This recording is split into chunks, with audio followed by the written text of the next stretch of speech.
Hey, welcome to another episode of the Coffee Break Podcast, where our mission is to share business ideas, practices, and strategies while we enjoy our cup of coffee. Today's guest, well, we've got a two-parter for you, so I want you to buckle up because this is going to be part one with Ivan and Cathy from Wingspan Performance, and we're going to be talking about two really distinctly different topics over this part one and then next week's part two, but both are just incredible. Lots of information. So as we jump into part one, we're going to jump into rapid fire, and really rapid fire as a whole could be its own subsection because they brought some incredible thought processes and information there as well. So get ready for that.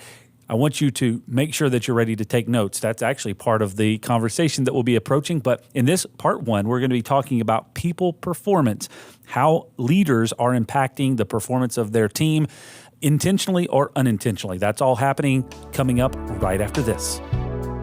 We got so much to say. We got a podcast to make. We're sipping on lattes, and it's time for a coffee break. It's time for a coffee break. Oh, yeah. Cathy, Ivan, thank you for joining us. It's good to Really be here. glad to be here. Yeah. Yeah? It's exciting. We're just going to sit here and stare at each other. It's fun. All right. Awesome. Thank you for being here today. Connector with Kurt Graves.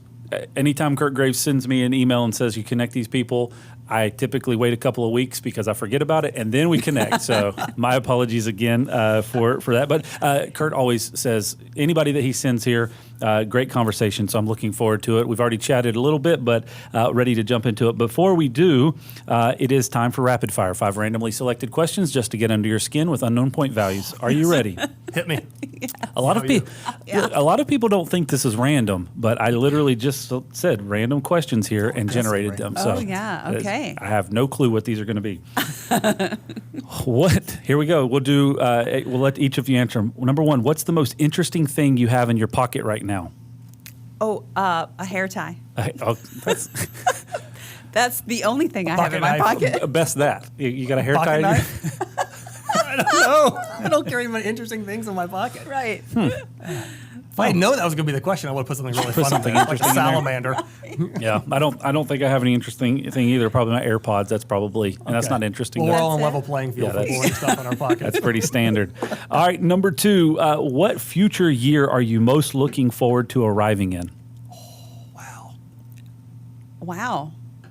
This coming year. This coming year? Yeah. 2022? Yeah. Why? Lots of this past year. In addition to COVID, I personally had some other things going on. I had brain surgery. Oh. So coming out of it, I'm excited for some adventure and lots of cool stuff in our business. I just bought a motorbike. So Uh-oh. She did. What kind of motorbike? yeah, a TW 200. I don't know what that is. It's a dual sport. They call it Okay. a farm bike. Okay. Yeah. Very cool. Yeah. That's very interesting. All right, what about you? So for me, golly, what year am I most looking forward to? I would go forward probably 5 years because All at right. that point I'm hoping things have settled back out, and it'll be interesting to see what the new normal is like now that the pendulum has hopefully swung one way, swung the other way, and come back to a happy neutral place. It's interesting. A lot of people have these conversations about 5 years, like looking 5 years in the future. And whenever that topic comes up, I always like to think back, where were we at 5 years ago now, Yeah. right? Yeah. So where were we at with 2016? I mean, that's a whole different world, right? Really is. Yeah. So it's things happen really fast. We reference back years a lot in conversation here. 2016, our group was, I think, about 18 people strong. So in 5 years, that's doubled, more than doubled. Yeah. Like that's. So You didn't even have a podcast 5 years ago. I didn't have a podcast 5 years. You start thinking about that moving forward and go, okay, well, good grief, what is going to happen in 5 years? Yeah. Yeah. But anyways, okay, cool. Let's see. What uncommon thing would you like to see become more common? Something that's uncommon now that you'd like to see more common. I'm going to go with people. I've got a strong environmental gist. So people picking up after themselves. Okay. Yeah. It's unfortunately People not leave a common mess, enough. don't they? They do. Yeah. They do. I get on the water a lot. I'm on the lake a lot. I Okay. love being on the water. Yep. And sometimes it's disheartening to see some of the things that are there at the boat ramp. So yeah, I'm hoping that becomes more common as people go, you know what, I'm gonna tuck that away. I'm gonna throw that away when I get back to the ramp or I get home, and it'll be good. Yeah. Very cool. Yeah, he has a heart for that, for sure. Whether it's on the whether we're walking the dogs or out on the water, almost every time he comes home with trash that he has picked up. So In my pocket, I don't have any now. Yeah. Otherwise, I'd have That would be very random. There's some trash I found on the ground outside. Wanted to clean up the parking lot a some little bit. keys in the parking lot. Yeah, just some random keys. Picked them up. yeah. How about you? Mine's a little mushy. It's Okay. I want to see people be more kind to themselves. Be more kind to themselves. Explain this a little more.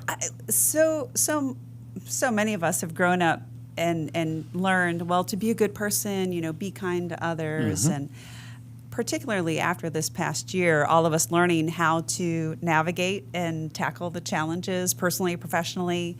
The key to all of that is being kind to ourselves. Yeah. And that's something that I still practice because I'm really hard on myself as a business owner myself, really hard on myself. And being kind to ourselves, it goes a long way. It helps us perform Yeah. holistically in a much better way. Yeah, I was actually having a conversation with my wife about that the other day, and she was like, "You allow other people to you allow them to learn from their mistakes and those types of things, but you're so hard on yourself." I was like, "Well, that's part of life, right?" I more for myself. Yes. So I definitely can understand that. All right, next question. I think we're on number 4 here, by the way. Okay, this is interesting. What was an experience that you didn't think much about at the time, but it ultimately made you a stronger person? Something that in the moment it was just like, but now when you look back, it's like, wow, that was a big life-changing event. Oh, wow. It's made me a better person. Digging deep on this one. That is. I'll jump in. So I was in the military, as you and I talked about a little bit before, and one of the things I went through was survival school. Okay. And I'll give you the short version of it. It's survival, evasion, resistance, and escape. So it's called SEER school. And the resistance part is you're in this simulated prisoner of war camp, and they're messing with you and doing all this stuff. And at one point, they come drug me out of my cell at some hour of the night. And they literally go to stick me in a box, and I've got a hood on my head, so I don't really see what's happening. And so they're telling me to squat on my legs and move forward, and I can tell, like, my shoulders hit the front of this box. And Yeah. You and I are decent-sized guys. I'm 6'2", and my fingertips hit the end of the box, and I realized they're putting me in a small box. Yeah. And so at first I flush, and I throw my boots up on the back of the box, and I get ready to push, and I realize, like, dude, you're going in the box. Yeah. You're going in the box, and this is going to be ugly if you decide to have it be ugly, or this is going to be okay if you take a deep breath and realize, roll with the punches. And so I took a deep breath, got in the box, calmed myself down, and it was cool. And I have relied on that a number of times since then to go, okay, I don't control things outside of myself, sometimes a situation or what other people do, and I get to control how I decide to respond to things. And that has been just one of those pieces I keep coming back to again and again to go, well, I didn't anticipate being shoved in a box would be such a life lesson, and it really has been helpful. That's a lot to unpack. It is. That's was a short version. No, but that's an incredible conversation right there. I mean, if we stop the podcast right now, that's a big takeaway.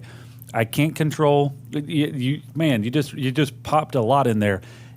You can't control what other people are going to do or those situations, but you can control how you respond to them. Yep. Huh. Yeah. It's helpful. Because you think about it on a day-to-day basis, you get stuck in traffic, or you show up and a customer is late, or they change their mind on something. We don't control those things. That's other people. So we get to decide, okay, well, how do I want to respond? What is it I'm going for? Yeah. And that's something that has been really helpful for me. It's also helped me become more deliberate in just a lot more situations in general. Not just, I'm not getting what I want, or I'm in some cruddy situation. Even, things are going well, or I'm waking up. What do I want to do today? Yeah. So, it's fun. I would say that's probably the most impactful thing anybody has answered on a rapid fire question. So How many points? I don't even know. We'll just give you. I'm giving myself infinite points. Give There we go. you 8,000 points or something. I don't know. That's incredible. All right, Cathy, you're up. No pressure. Right, no pressure. The first thing that came to my mind was really when I decided to start my business. Okay. Which sounds weird because most people think a lot about that. I felt it more than anything. I did not have a business plan. I did not save money for it. I did not know what I was doing. I felt it was time. And so, because I used to do a lot of consulting Okay. in IT, network security, things like that. Okay. Very different than what I'm doing Sure. now. And so I just felt this very deep knowing it's time, and quit my really high-paying job and started my practice, because it was more of a practice than a business. And again, didn't think about it. And now to see over 18 years later, it's been phenomenal. Yeah, that's an Yeah. incredible ride. 18 years. Wow. Yeah. That is very. Man, we have these conversations a lot, and you guys are just hitting on all this stuff. The path, the journey, right? And a lot of people don't understand. I was watching a video clip the other day about, kind of what is the next couple of years look like, because with this pandemic, just a lot of things have changed for people. You've had a year, 14 months, whatever, just kind of go, oh, hold on a second, what is life? And so you see a lot of transition happening, a lot of things changing. And I think one of the things that people are very short-sighted on is the journey that it takes to get to a certain point. You see the end result, but you don't pay attention to the journey. So congratulations, 18 years is an incredible journey. All right, last question, number 5. Do you have any memories before the age of 5? Oh, yes. Oh yeah. What? Gosh, I remember being probably 2 or 3 in Iowa. I was Okay. born in Iowa, and it had snowed like crazy. And I remember standing at the end of the driveway, my dad shoveling like mad to get this long driveway cleared out of snow so he could take the small car the family had out to go to the university. There you go. Yeah. I have a lot before I was 5, because my mom passed on when I was 4. Okay. So that's probably why I Yeah. have so many to recall those. So, one of the memories I have is I found this chocolate bar on my mom's dresser, and I thought it was chocolate, and so I ate it, and I got really, really sick. And I remember laying on her bed and then throwing up on the little pink rug on the side of it because it was X-Lax that I had. Oh. Do you remember you don't remember. I'm older than you. So way back when, there were these X-Lax bars. Yeah. It looked like a chocolate bar. Whoops. And yeah, I'd eaten one. I've seen pictures of them. Right. So Thanks, Chad. Thanks. Here I thought I was eating chocolate, and it was not. Chocolate plus. Yeah, the similar story, but not really. The when I was young, around that age, I had a toy fire truck that was battery powered, and I thought that it had Coca-Cola inside of the truck. gosh. It was battery acid. Oh, gosh. So I ate it, Oh, and now it's not really You have a superpower because of that? Yeah, I don't know. It's not really affecting me It much. sounds like the kind of thing where you'd want it. So now I can look at things and turn them into fire. It was or- immediate that it was not Coca-Cola, but yeah. So I didn't digest a lot of it, but it was yeah. So similar. eating crazy Similar. things as a youth. I it's don't know. nearly the same thing. I don't know. I was just trying to relate here. Cool. Congratulations, you guys. We'll give you 1,340 for your score. Awesome. Well Combined. done. Good team. Combined score. Yeah, there you top. go. Really, a lot of valuable information just in the first 15 minutes or so of this conversation. So incredible. Can you copy this key? That's a question we get asked about 3,422 times a year. And how can you actually be sure that the person who asked that question is supposed to get a copy of that key? Well, we think you should always know who can copy your keys to your business and your home, because it could be your neighbor, an old employee, a contractor, or even worse, your mother-in-law. At Loc-Doc Security, we believe in protected key systems, so you always know who has a copy of your key. To find out more, visit locdoc.net or stop by our Charlotte location. Loc-Doc Security, helping you protect your people and your property. Well, let's jump into the conversation why you're here, and kind of what you guys do and help with folks. So you say you gave me this term, and I don't know that I've really applied it before. So people performance. So here's my question: from a leadership standpoint, how much are leaders intentionally or unintentionally affecting the performance of their team? Depends on how long we've been working with them. Good answer. When we first start working with them, a majority of that is that they're unintentionally contributing to the performance of their team members. I think that's a key word, is unintentionally, right? Not Yeah. lack of awareness. Well, it also comes back to we're always teaching people how to do things. We're Okay. teaching people what's acceptable all the time. We teaching our family members. We're teaching the person at the grocery store what's acceptable or not acceptable because of what we decide is okay or isn't okay and how we respond. So we're doing that either intentionally with the idea of, I want to make sure that this team member knows that calling a customer 2 days after they've called us isn't acceptable. Yeah. Or we're doing it unintentionally where, so-and-so threw a cigarette butt in the parking lot. I'm not going to say anything. And now I'm teaching a person that's okay. Yeah. That's what I'm accepting. I've had this conversation before with some folks about your environment. The environment, the people that you're around, you're either intentionally or unintentionally choosing those types of behaviors, right? Yes. And so I think if that's kind of going around the same line. You got it. Yeah. Well, and so it's interesting because we work with high performers that then get into a leadership role, and their high performing behaviors or their high performer behaviors begin to work against them. Because all of a sudden we're so good at things and we're so practiced, we're so experienced in things that now we're down in autopilot, what we call autopilot. When we're in autopilot, we're operating out of habit, and so it's unintentional. Sure. And so then we get unintentional outcomes, and we often are getting in the way of the high performance of others. Actually, I want to put a good example on that. Yeah, because she hit something really important. And so a great example of that would be if you're a high performer and then you get promoted into being now the manager. Part of what made you a high performer probably was you did your part and then some. Like you really did everything you could. I tackled everything that's on my plate. Hey, what else is there to do? How else can I pitch in?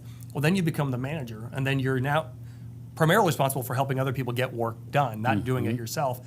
And although you still do that thing of, hey, I'll grab this or I'll jump on that, or someone comes and says, hey, I'm not sure what to do here, and you say, I'll take care of it. And so instead of helping your team members know, this is how I can grow, this is how I can take on this additional work, you're just doing it yourself. So that unintentional habit shifts from being a benefit to now it's slowing your team members down and slowing you down because you have other things to do. You don't know how practical that information is right now. So you have a high performer, somebody that does really well, okay, and they're performing at a great level. The transition from doing it and achieving it and being very goal-oriented and driven and accomplishing those tasks at high accuracy, you have to switch your mindset to teaching others and helping other people to grow themselves, right? Yeah. And if you can't make that transition, then what's the outcome? Exactly. The outcome is your business performance. Yeah. It's also, And relationships, Is you hit a ceiling, right? for sure. Yeah. it's also where every role has a different set of both technical skills that's expected with that role, as well as behavioral skills and practices that are expected with that. And that's where a lot of times when we work with clients, we'll help them recognize, when someone was in this job, it's important to say out loud, well, these were the technical and behavioral skills that are expected with that role. Now that you're in this other job, there are different behavioral and skills that you're expected to bring to this. And so let's help you. Let's say out loud, not just assume that they're going to get it or hope that they get it. Sure. Let's talk through that. Yeah. Well, it goes back to your very first question. So often, one of the unintentional ways the leader is contributing to the performance that's not up to par is that they're only defining performance on the technical side, on what they do. And so the very first thing that we do when we come in and we're working with business owners and business leaders and their teams is we help them to see performance comprehensively. There's the technical side, what we do, and then there's the behavioral side, how we do what we do. And so our mindset, our communication, our behaviors, and that's where we focus. So when we're working with business owners or leaders and they are frustrated or they're overextended, they're not getting consistently getting the performance they really want or expect from their team. Sure. First of all, it's nearly always behavioral. second of all, they don't know it, so we're not looking at it through that lens. And so the leader is, on some level, contributing to it. Unknowingly, unintentionally, we help them recognize how they're doing that. And then the other part about that is that the leaders, because they tend to be high performers, they are unknowingly perpetuating or compounding the problem. Because, like Ivan's example, they're stepping in and compensating now for that person, and so now we're the leader is the one getting in the way of the high performance. So one of the things that I've learned through just making mistakes, right, failing forward in a lot of ways, and it's one of the most, and I've shared this before, one of the most kind of embarrassing statements that I've ever made on a regular basis years ago. And when I had to transition my mindset, I used to make the statement of, man, if I could just clone myself, right? Sure. And so I don't know if you guys deal with that kind of mindset, but it wasn't a matter of cloning myself. It was a matter of, if that was the case, we would be in a really bad situation, right? But, Lots of Chads running around. yeah, it's just being miserable. But it was less of that and more of Chad stopping and teaching what needs to be done or how to do it instead of just, people should just understand exactly what's going on. Yeah. And I've done that. I've been on a team where I said, I'm going to hold on to this. I'm going to hold on to that. I'm going to hold on to this. And it's a common thing. Again, it's part of that desire to perform really well, and it works well until it doesn't. And one way for people to help, for anyone listening, is one way for everyone to go, oh, this is behavioral, like the little light bulb goes off, is if there's a pattern. Yeah. So when something comes up again and again and again, and maybe in slightly different manifestations, that pattern, though, indicates it's not a technical thing. Now, it's a mindset, behavior, or communication pattern that is contributing to this. Okay, so I'm going to ask this question, and maybe we're going to get there down the line. So if I'm jumping too far ahead, you can bounce me back. But as a leader, as a business owner, whatever, and you're working with other folks, so I would say that I'm a recovering, this, right? Because I've fallen down that path. Yeah, and I've said before I'm a recovering micromanager because that was a bad place to be at, especially in the business. And like in a lot of ways, we've moved past that. Here's my question. As a business owner, as you're dealing with other people in your organization, how can you identify that somebody in a leadership role is starting down that path, right? So I've recognized that I'm trying to be self-aware so that I'm not falling down that path and teaching people how to do things themselves and enabling them to accomplish those tasks. But if I have another leader in the organization that has faltered down the micromanagement, the control, the doing things themselves and taking on those tasks, how can I help to coach them away from that and make sure that they're aware? Outstanding. A really good question. Yeah. The first place to start is asking questions. In the Wingspan system, we call them advancing questions. And so if your direct report, Joe, if he's recently taken on responsibility managing others, asking him that question. Joe, how are you making sure to prioritize your time, energy, and attention on your responsibilities? So I guess a lot of that falls back to whoever is the leader of those leaders, right, of defining what those expectations are. Behaviorally and technically. Yes. I'm just taking notes here. I came prepared to take notes too. Clearly So. we're ready for that. One other thing is they'll talk about how frequently we'll hear leaders say, oh my gosh, I'm burned out. I got so much on the plate. And one thing that, again, I'll confess, I used to find is I spent so much of my day saying, gosh, what are my team members working on? How do I help them? Yeah. Or saying, what does my manager want? Yeah.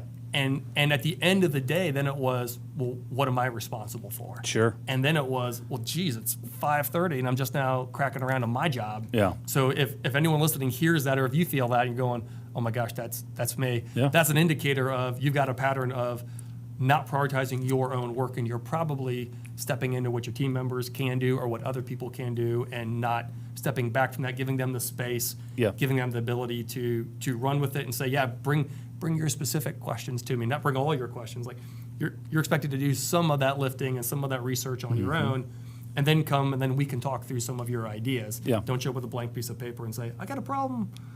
Well, and you're bringing up something really important too, and to be more simple in the approach, Chad, another question that you could ask your direct report is, where are you getting frustrated? Mm-hmm. We help leaders to understand that there's a lot of really fantastic information in their frustration. Mm-hmm. And so if you're asking simply, where are you getting frustrated? One, you're creating safety for him or her to speak candidly with you. And then let's see how much of his focus is on his direct reports. Yeah. And so when you're asking those questions, you're going to find out where he might be spending more of his time compensating or contributing to their. That makes sense. There's figuring out the line of questioning to kind of point that out, because I think you find out about it after the fact. As you know, unless you're just totally locked in and self-aware, you find out about it after the fact when things start to kind of unpeel, right? Frequently that'll be the case, and sometimes too it's the word burnout. People will key in on, oh geez, I'm burned out. Okay, well, what's happening that you're feeling burned out, or what parts of your role are you burned out on? That can help a person break it down a little more finite chunks to say, oh, it's this piece or it's that piece. Well, and that's just it too. Is not when you are routinely asking these types of questions in your one-on-ones, whether they're monthly, whatever the frequency is, or every other week. You can also turn it towards asking your advancing questions around the behaviors you expect him to be exercising. So, what else have you delegated in the past 2 weeks? Or how are your team members showing initiative and ownership? Very good. How are you delegating? Well, it's slightly different. Yeah. Just hear the difference in what did you delegate in the last 2 to 4 weeks. There's more expectation in that than how are you. Question. Then how are you delegating? What have you delegated? Yes. Got it. You could even be specific, like what 2 things have you delegated this month? Or what are areas of your team's work that are healthy for you? That's a good safe risk for you to delegate to somebody else, so that they're getting a chance to grow, and that's coming off of your plate. And that way you're not telling them, they're coming to you and going, well, gosh, I want to delegate areas A and B. You go, okay, that sounds good. And then there's space there to play. We understand the frustrations HOA board members and property managers face when deciding the best solution for their HOA and pool security. Should we use a keypad, hand out keys, or install a key card system? Do we even need cameras? These are some of the questions that are difficult to navigate, and we're here to help. At Loc-Doc Security, we've spent over 20 years working with homeowners associations and property managers to find the system that best fits the pool and HOA needs. Camera systems for the front gate or front entrance, key card systems for the pool gates, or simply updating the gate so that it meets safety and code compliance. We like to take the guesswork out of the process to answer any questions and help find the right solution. Our mission is to help you protect your people and your property, and that includes pools. Contact our team today to schedule your free consultation for your community. It's interesting, very timely the conversation is, because we have been kind of forging down a path, and we've gone through this in waves in our organization of documenting processes and having those clear, defined processes so that they can be delegated, they can be handed off, that responsibility can be shared rather than it just all being in somebody's mind. And I don't know, I have zero statistics to back this up, but I know in our business that is typically a crippling point when information resides only in one person's head and they're the only person that knows how to do that process. It limits the ability for people to jump in and help, right? For sure. It limits the ability for you to delegate. So it's a challenge, one, to define what the process is, to get clarity on that. And then from that point, then it's almost like a compounding question. The way that I'm looking at it is, what two processes have you documented so that you can delegate? Like, that's really kind of a building. There you go. Okay. Yeah, and there's also this difference too between delegating and distributing work. So so that might be your question also. So what two processes have you had your team members document? Okay. Now you push them even further to make sure that he's not the one doing it all. Yeah. So what two processes have you had your team members document? And who did you distribute those to? Or what roles did you distribute those processes to? Got it. Very cool. All right. So when it comes down to this, right, you've got your people in the organization. You're trying to make progress in different areas. You're trying to grow. You're trying to develop these systems. And then going back to the high performers, you typically identify people that are just killing it. Right. And so, like you said, those get elevated to leadership positions or management positions or whatever. And then, how important is it to have a structure, a plan, a program, whatever, to say, okay, as you're moving into this leadership role, here's the plan to be a leader in our organization, versus just now you're a manager of people. We're basically setting people up for frustration and failure because we've elevated a high performer and not given them a plan to learn how to lead others. Yeah, even before the plan, when you've got roles that in every single role within your company, again, there's the technical side of that role and the behavioral side of that role. Yeah. So it's fair to say, like we were noticing your core values for Loc-Doc. And so it's fair to say that there are behaviors you expect every employee, it's part of every employee's role in communicating consistently or building trust. So making sure that that's in black and white, making sure that it's clear the behavior and communication requirements of a role. So now if you go on into a manager role, for example, it's important that under the responsibilities and requirements and expectations for that role, that you are including the behavioral side of performance. Well, give me an example of the behavioral side of performance, because I think it's a great. I want to get clarity around that. Yeah, and before we jump into that, I want to make sure we hit on something else with what Cathy's bringing up, because it's important also to recognize that oftentimes, and I've seen this in organizations I've been in, people in job A will get promoted to the management, which is really job B. It's a different job. And oftentimes they're selected based on their excellence at job A, not on how well they meet both technical and behavioral competencies to execute job B. And that's often where it's two entirely different cut sheets to work against. So one thing organizations can do is recognize, I'm hiring a leader. It doesn't mean that necessarily that I want to put the person who's the best at job A in charge of those people. I want to put someone who's the best at what leading will be for that group. So a behavior can be a really simple one that a lot of people aren't comfortable with is providing feedback. How do I provide feedback to team members in a regular way? How do I provide team members feedback without saying, well, I'll wait for the end of year or the mid-year review that's 3 months out? Well, hang on a minute. How are you going to support your team members in the next 3 months if you wait that long? And then tying it to your core value, consistently providing useful feedback. Yeah. So now we get even more clear. Yeah. Demonstrating ownership and initiative. Okay. Identifying problems and recommending solutions.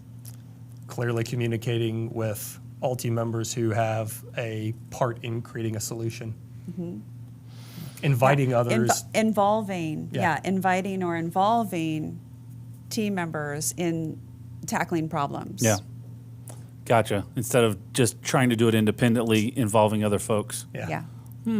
Interesting. Okay, I'm tracking with you. And then the technical side would be the actual. This is how you do what you do. Like you're the real kind of nuts and bolts. Yeah, the nuts and bolts. Yeah. Mm-hmm. So the tech. So even within your finance and accounting team. Sure. Technically, it's the what they're doing Yeah. in finance and accounting. So another way to look at that technical side is to look at their function within, and then the how is again how we're working with others to accomplish that.